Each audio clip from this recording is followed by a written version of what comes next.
Hello, I'm Waqar Rizvi, and this is Scope. In the first segment of today's show, we're going to discuss Germany, as well as the UK in part as well. But we're going to start off with Germany and the shootings in Hanoi, which are now an example of far-right terrorism, as has been confirmed by German authorities themselves, looking at the shooters' memo, which has espoused such views. Now, of course, these shootings took place at a number of shisha bars in that city of Hanoi, which is not too far from the main German cities there.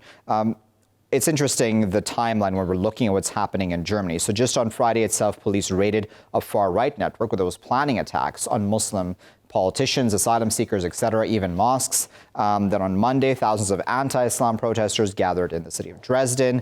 Also on Monday, Germany's Muslims demanded protection at their mosques. And then on Wednesday, we had this shooting at those shisha bars where a number of people of Kurdish descent were killed.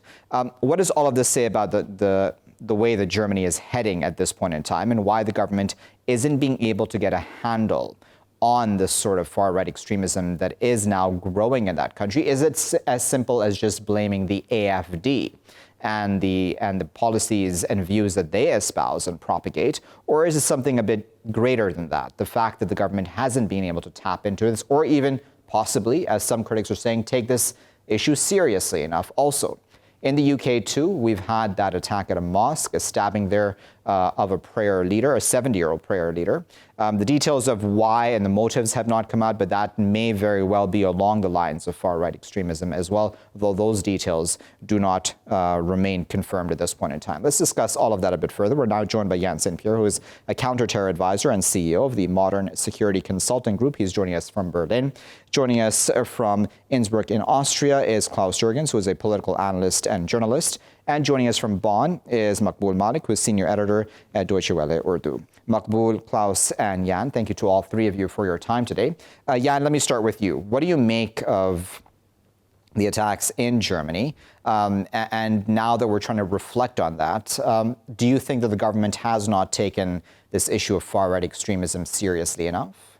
Well, the situation in Germany is not singular to Germany. It's really part of a global situation where we see the far-right movement being very well interconnected, supporting each other. If we go back to 2017, we have this shooting in the mosque in Quebec City in Canada with Alexandre Bissonnette, who in turn inspired Brendan Tarrant, last year's shooter in Christchurch, to the point where that attacker had Bissonnette's name on his weapon. That attacker inspired the man in El Paso, which again inspired the man in Halle last year, the attack in Germany close to Leipzig, another terrorist attack, and it's the narrative along those manifestos, whether they're written or recorded online, it always fits into a greater aspect of the Great Replacement, and this is where the aspect of Germany fits in. The other issue, of course, is that for years, German authorities have overlooked deliberately sometimes the problem of the far right, and they focused near exclusively on Islamic terrorism, on left-wing terrorism, but the far-right terrorism was always seen as the least worst option, or the most benign form of terrorism in that context, especially with less attacks. But when the NSU came up, the neo-national socialist underground, that became a topic, but it was again isolated.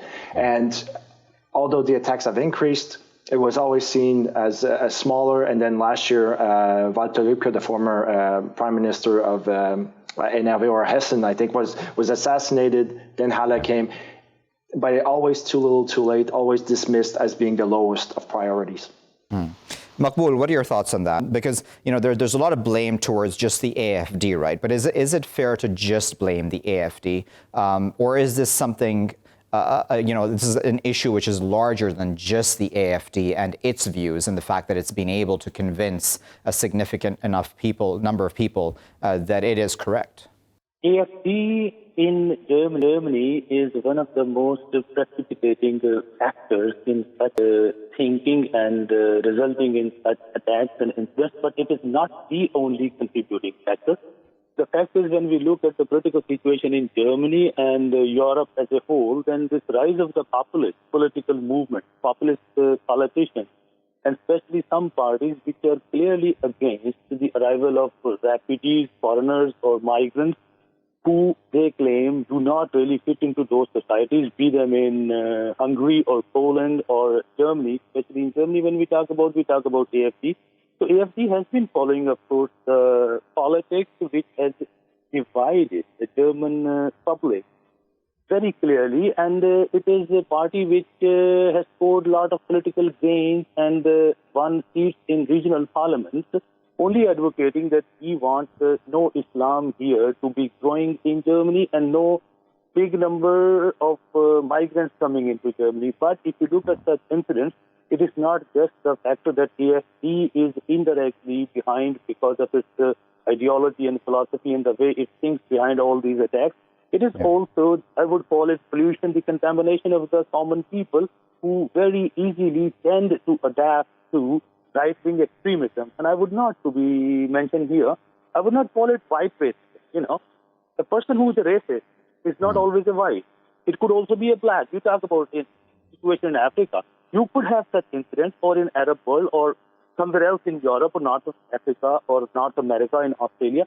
Racism in no form is acceptable to any civilized society, and that is what this tragic event in Hanau, in the federal state of Hesse, has again highlighted. And the German politicians and the government and the rulers, chancellor and the federal president, they were nowhere anywhere behind in condemning those incidents and saying that Merkel even said one golden statement. She said this racism, this right-wing extremism, this terrorism is clearly a very deadly poison. And she confessed that this poison is there in the society, but we need to get rid of it. We are already doing efforts, but we need to multiply our efforts so that no single human life in the society is endangered, is wasted, is insulted in any possible way when it comes to human dignity. Okay, so let me bring you in, Klaus. So what are your thoughts on this? Maqbool there said, and of course, credit to German officials for immediately when the memo came out, and they pretty soon after that memo came out did label this a terror attack as well, and condemned it, of course, and said that more work needs to be done in this regard to stem this flow of far-right extremism and even terrorist violence now. Has enough been done, and will more, do you think, be done going forward, or will we very much still have blinders on when it comes to this issue? Well, many issues, of course. Thanks for having me. If I may continue from my esteemed colleagues. Now, as it so happens, I grew up 60 kilometers away from the town of Hanau, and I know Frankfurt very well. And I must go back in time for half a minute, if I may. There was always a latent far-right movement in that area, which centered around one football club in particular, and then they had street fights with the far-right anti-fascist, the far-left anti-fascism movement. But this was basically homemade issues. They never targeted the other, never targeted foreigners. Over the 2 or 3 decades since this started, unfortunately, a new target has been singled out: the other, the foreigner, people of Turkish descent, people of other international descents, although they have moved here and live happily ever after. Basically, the area was very multicultural. The city of Frankfurt was the first in Germany to actually allow a senator position only for multicultural issues to become part of the city's government. People realized not enough is done on behalf of the government to explain the benefits of living together, not only living side by side. Then, unfortunately, authorities overlooked the danger of the far right assembling itself, not only here, but all over the country. And not enough was done. And now it is no longer 5 to 12, it is basically 1 minute past 12. We must, as society, not only politicians, you, me, the neighbors, the media, schools, teachers, educators, we must stem this tide of far-right extremism. It cannot become acceptable. The Germans have a wonderful expression, salonfähig. It means acceptable in society, as if entering a posh salon. It is too late. What I saw in Hanau, not being there on vacation, but here in Innsbruck, the people come together now. People, all walks of life, condemn this attack. And this is not only a speech for a Sunday political rally. You should look into the faces of the people. I think the seriousness has been understood, although it's far, far, far too late. Right. So Jan, one of the reports I was reading and one of the op-eds I was reading about this attack is that, and you can correct me if I'm wrong on this because obviously I'm not in Germany. So it's said that the issues of racism, be it Islamophobia or anti-Semitism or even other forms of racism in general, that those are largely very taboo subjects sometimes when it comes to German society. Is that true? Do you think? And do you think that's then the obstacle and challenge that needs to be overcome, as Klaus was there talking about? Society also needs to deal with these issues at that societal level also? I agree 100%. I think the biggest issue, and again, it relates to a debate that you see in numerous Western countries, is that a lot of people, and it links to the issue of populism as well, is that a lot of people feel that they are not allowed to express themselves as they want to. And see no evil, hear no evil, that was a long time the mentality. So if somebody wouldn't make a racist comment, it was just dismissed as, uncomfortable smirks or smiles, nothing more. But it was let go, hoping that, if you don't really deal with it, it's going to be okay, and if nobody talks about it, it's going to be okay. But it is a major issue. I am myself a migrant in Germany, and when I tell people why I am a migrant, I get the answer, well, not really. Yet I have friends who are of Turkish descent in Germany, and I tell, I'll say, Burak isn't a migrant, he's German. They go, yeah, but, which is the same words but a different tone, and that very much is part of that problem where, as a society, Germany does have many issues that it doesn't want to deal with. Now, essentially, the pot is boiling, it's overboiling because people are tapping into this. So yes, there are numerous societal issues, and we see it in football stadiums. We saw it in Halle, that somebody broke the minute of silence saying the national anthem until somebody in the crowd reacted to that. We saw it yesterday at the Frankfurt match, the EuroLeague Frankfurt match, where some people were heckling during the minute of silence until people started reacting to it. So there's a sense that people feel that it's okay to express themselves as such, and people need to start understanding that it's no longer acceptable, that even if it's a slight comment, that needs to be dealt with. So it is definitely a societal issue. So then let's talk about societal, at the society level then, Maqbool, with you as well. What has your experience been in that regard? Do you think that these issues of racism and otherwise, that you're able to, for example, have an open conversation with people on the streets about this now? Or what is there still some hesitance to address this very directly on the part of the German people? Years ago in Germany, there was this tendency not to be seen very clearly and very often in public, that people would talk about those topics which were long considered to be social taboos.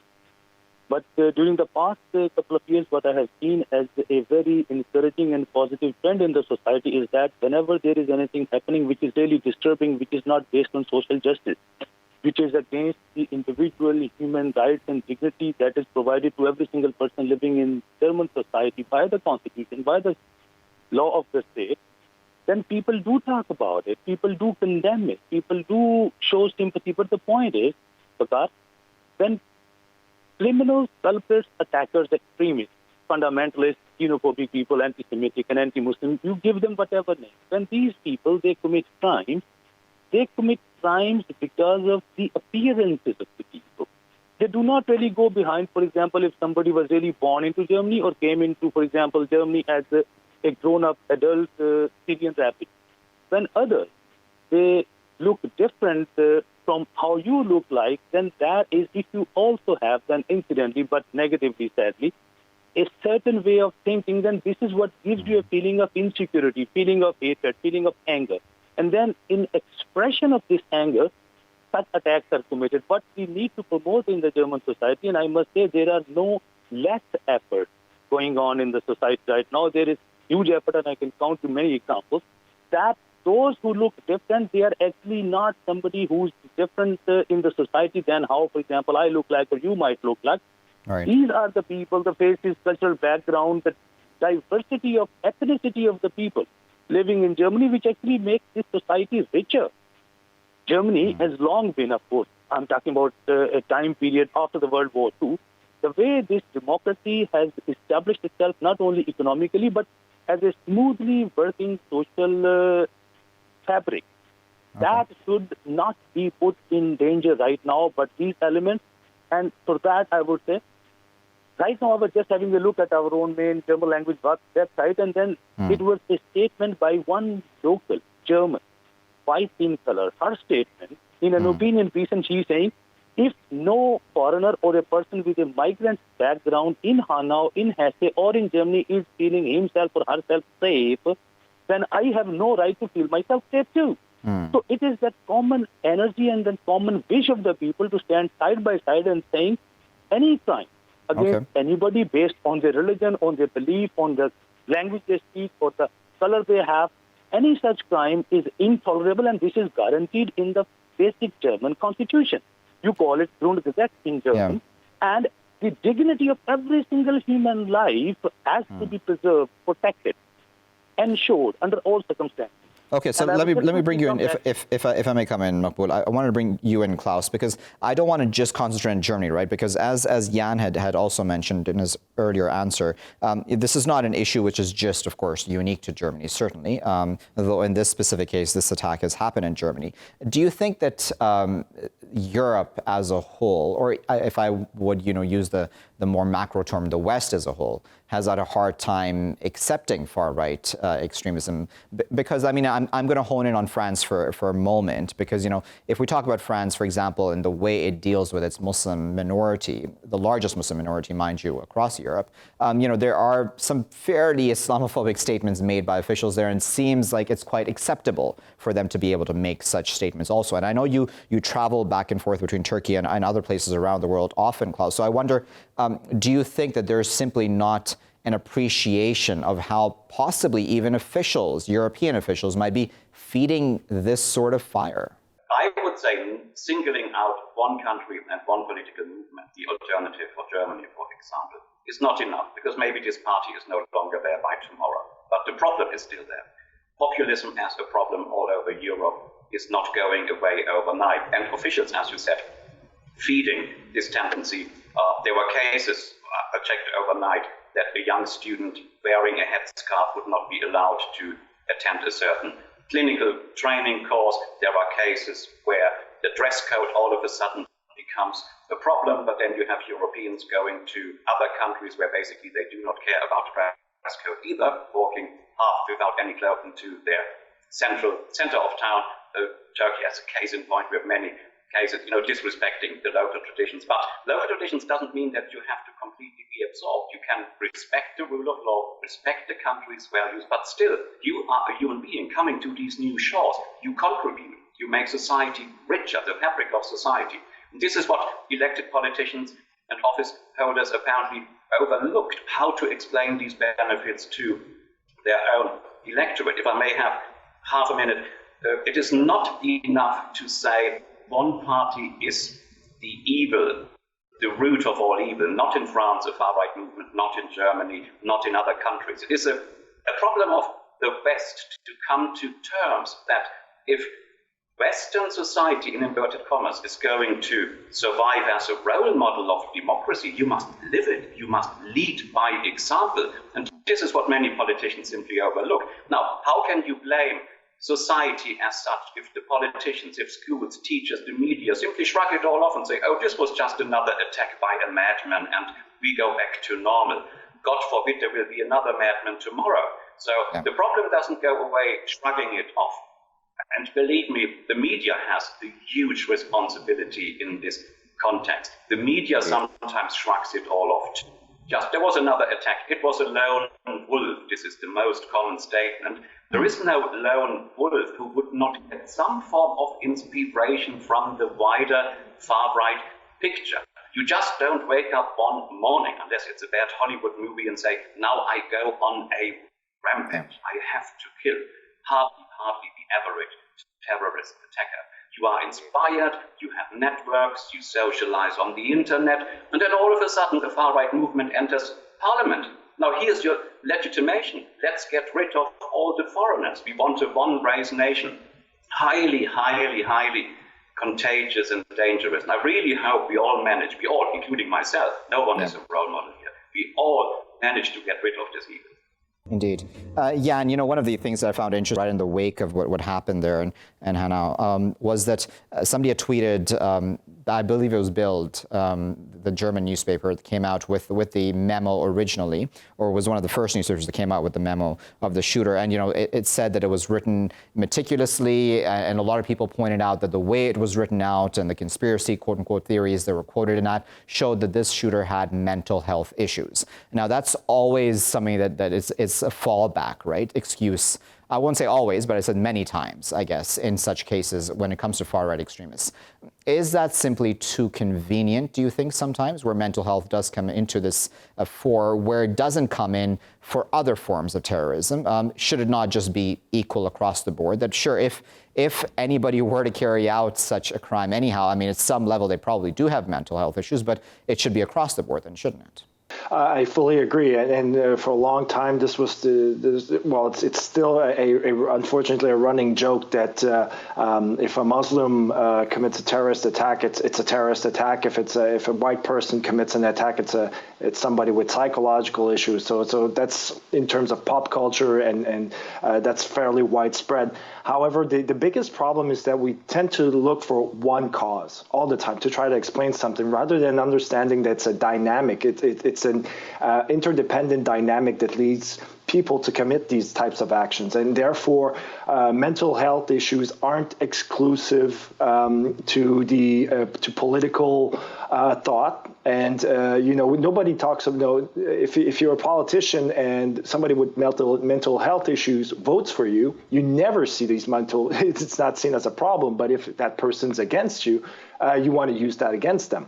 And so we often, when we see an attack like this, we try to look for that one particular reason that seems to define it all, and that's wrong, and that needs to change. And I know it's the basis for a lot of the analytical templates when it comes to political violence, to terrorism, to explaining mass shootings, but we need to understand it's actually multiple factors.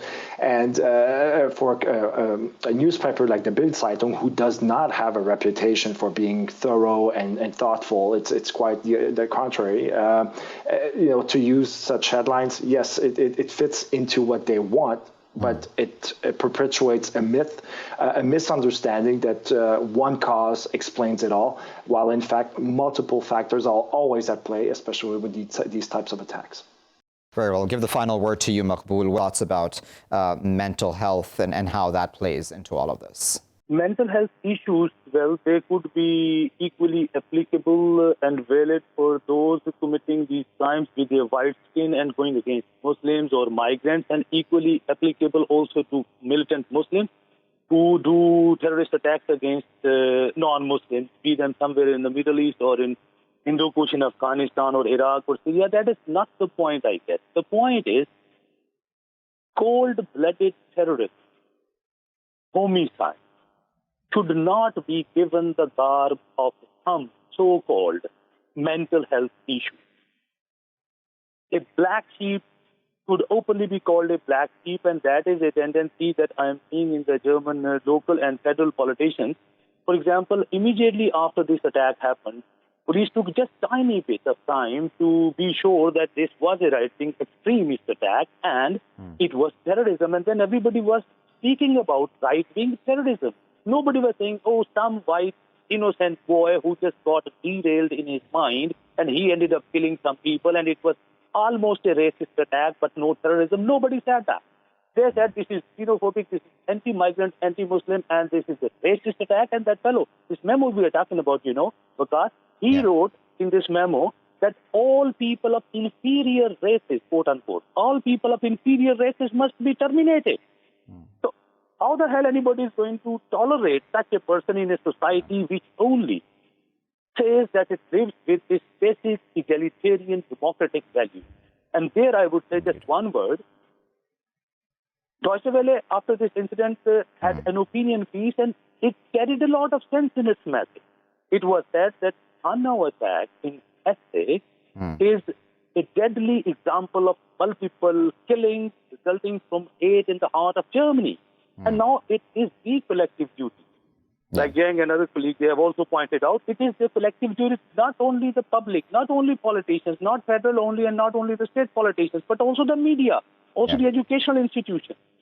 Everybody who contributes into shaping public opinion, it is a collective duty of each one of them to condemn it, and this that people should have a courage that such events, such deadly shootings, they never get repeated in countries like Germany. And this, I think is some point which gives us with some hope. We are saying the whole country, whole Germany is mourning. Everywhere you feel a sense of sorrow, sense of sadness.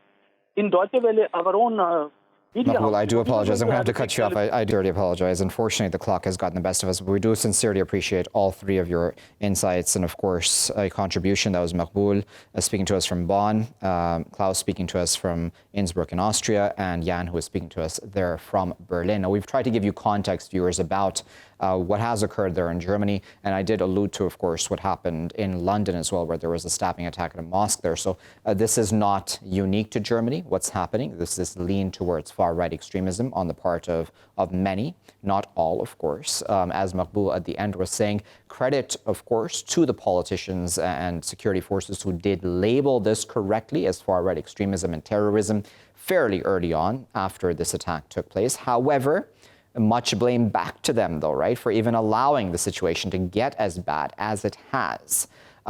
Does this simply have to do with the fact that talking about these sorts of issues is taboo within society, as Jan had also spoken of? Or is this even, and we weren't able to speak about this, does this have to do with foreign policies, especially within a context of the war on terror as well? That we weren't able to touch on, but I imagine that plays a huge role in the West and Western countries lean towards Islamophobia, racism, otherizing many of their minorities as well, because there is this distrust of everybody and the need for purification somehow of their respective nations. And I spoke as well about France and its Islamophobic views on the part of even politicians, which is very openly spoken about sometimes and very unapologetically propagated as well from loudspeakers and otherwise. We'll, of course, keep a close eye on this because I unfortunately imagine that this is not the last of such attacks we'll see around the world. I'll be back with the next segment after this break.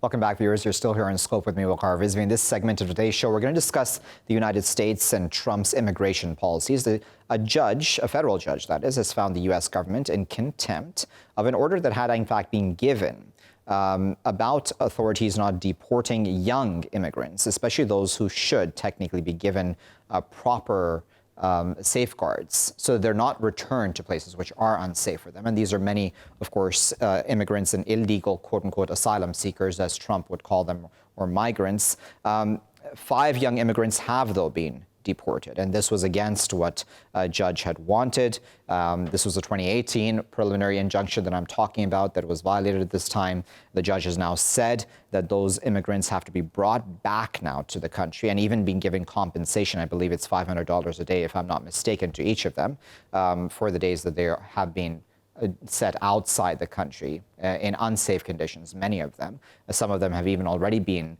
harassed and attacked in their respective countries that they've returned to. Then in a separate case, a judge in Arizona sided with migrants and asylum seekers who have complained about, unsanitary, unsafe conditions within the holding facilities that Border Patrol uses. All of this, again, going back to essentially that macro issue, right, of Donald Trump and his view on immigrants, illegal immigrants, as he was called them, aliens, however you want to term it. He has not used very, very rosy terms to describe them, referring to them as rapists, etc., very early on in his presidency and candidacy as well. Let's discuss all of that a bit further. We're now joined by Lisdey Espinoza Pedraza, who is a tutor of politics and international relations from the University of Aberdeen in Scotland. She's currently joining us from Tec de Monterrey in Mexico. Her research interests include contemporary Mexican politics, Latin American politics, political parties, international relations theories, and contemporary U.S. Latin America foreign policies. Lisdey, thank you for your time this morning. What are your thoughts, Lisdey, on this issue of how the U.S. administration is not even respecting U.S. law itself. I mean, there was this preliminary injunction in place since 2018, and yet that's not being respected, and 5 children really have been sent out back to their respective countries, possibly to very unsafe conditions. Well, I think this is basically what the Trump administration has been trying to do from the very beginning, especially with his family separation policy, the zero tolerance approach to immigration. And he has sold it basically as a program that is intended to deter illegal immigration and include tougher legislation. If we look specifically at this case of the 5 young immigrants that were deported, that was a clear violation of the 2018 preliminary injunction. And yes, they are returned to countries that are not safe.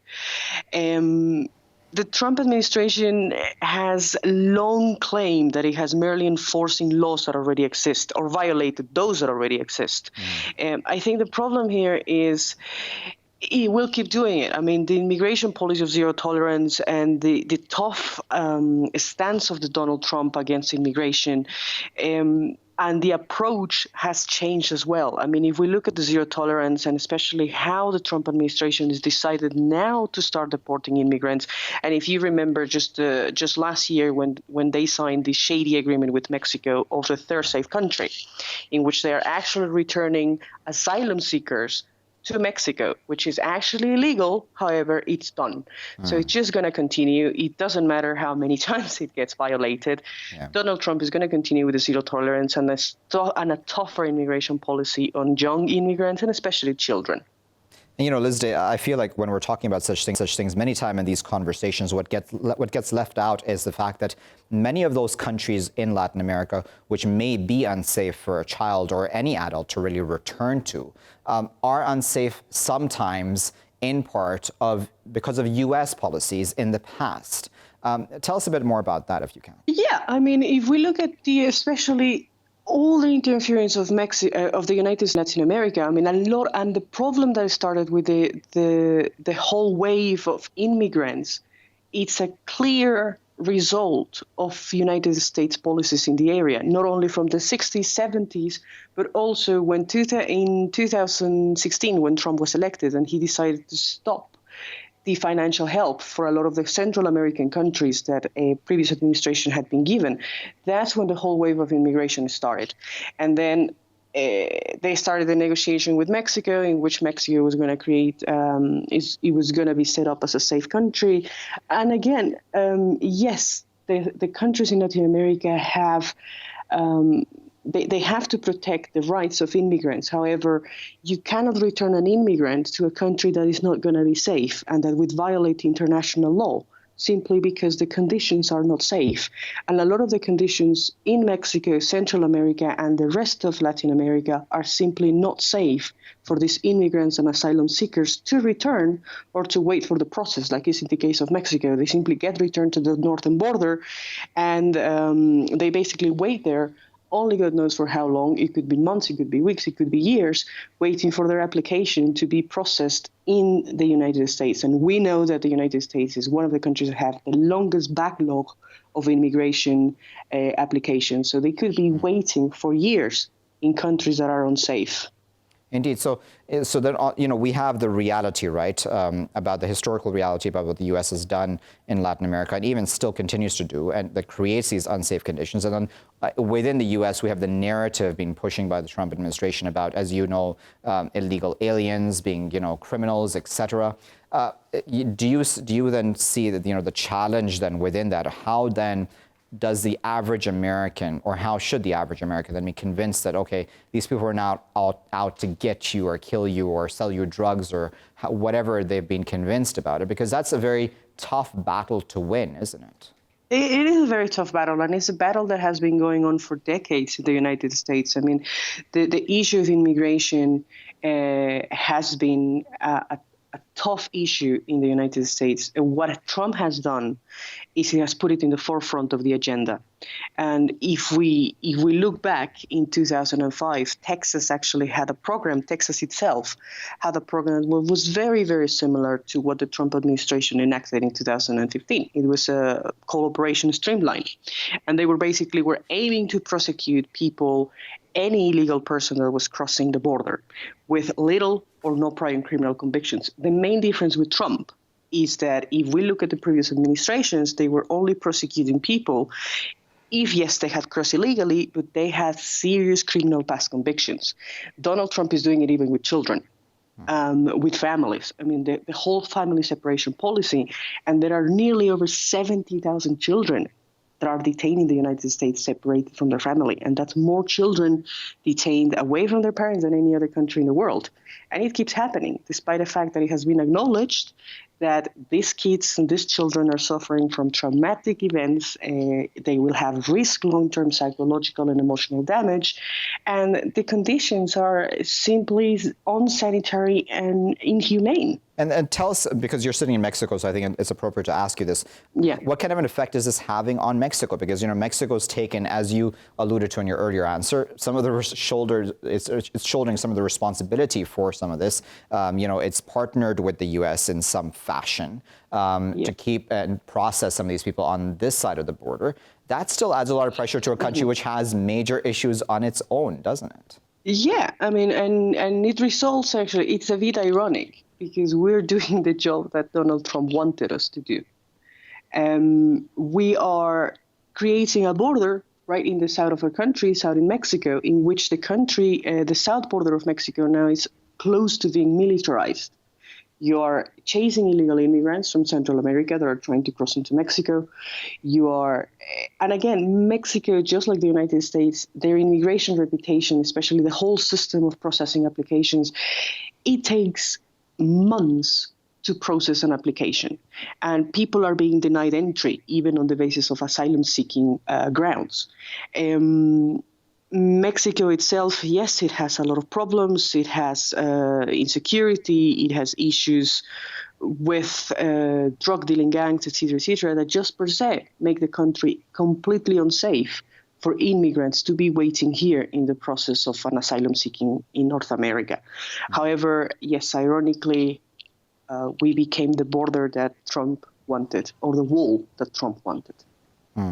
Just under a minute, I wanted to get your final comment, Lisdey.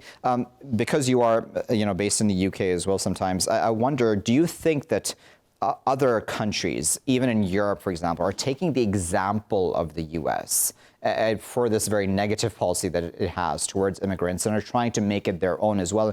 Isn't that then a dangerous precedent to be spreading around the world? Yes. I really hope that the tough stance that Donald Trump is taking in North America isn't spread and adopted everywhere. However, yes, there is an increased fear towards immigrants. There is an increased right-wing movement that is growing up in Europe. You have countries in which they have openly criticized immigration, the case of Hungary, the case of Poland, in which you have already Greece, for example, when this whole wave of immigrants from Syria started to arrive in Europe. You have countries that have slowly moved close to a tougher stand that Trump has. Yeah. And I think the main problem here is that Trump normalized that speech. It made it normal to call an immigrant a criminal, a rapist, and a danger. Indeed. And I think that is the main problem, because you're talking of the biggest economy in the world, and the president has normalized that kind of racist, discriminatory speech. I'll leave it there at that, Lisdey, but of course, as we do appreciate you getting up this early for us and sharing your thoughts with us on this important issue. That was Lisdey speaking to us there from Mexico. This is a heartbreaking issue at many levels, because these are 5 children, really, who were sent back to unsafe conditions. Though there was already an order by a judge for this very incident not to happen, for these deportations not to occur, especially to minors and young immigrants, considering they knew that they would be sending them back to unsafe conditions. But it seems that at this point it's a free-for-all, isn't it, at some levels for Donald Trump, where he is, in his own mind, at least seemingly on the outside, trying to keep his country safe. But then why not fix his country's foreign policy then towards these Latin American countries where then those conditions are created, where those countries are then unsafe for their respective citizens? And then it's a domino effect, isn't it? Where then those people have the right to go seeking safety and security from persecution, don't they? Don't send them back to that. I mean, that's against international law anyhow. This cannot continue at this level. And even if those border patrol facilities do then continue to operate, they can't continue to operate in inhumane conditions. I mean, this is the U.S., after all, which claims it has moral authority over all of us around the world. What kind of a precedent is this moral authority trying to set for the rest of us around the world? What kind of a precedent is the superpower, the so-claimed superpower of the world, trying to set for the rest of us? Is this really the kind of lesson that the rest of the world should be learning about how to treat migrants, immigrants, asylum seekers, those fleeing persecution and insecurity? We'll leave it there for now, though. I've been Waqar Rizvi. Thanks for watching.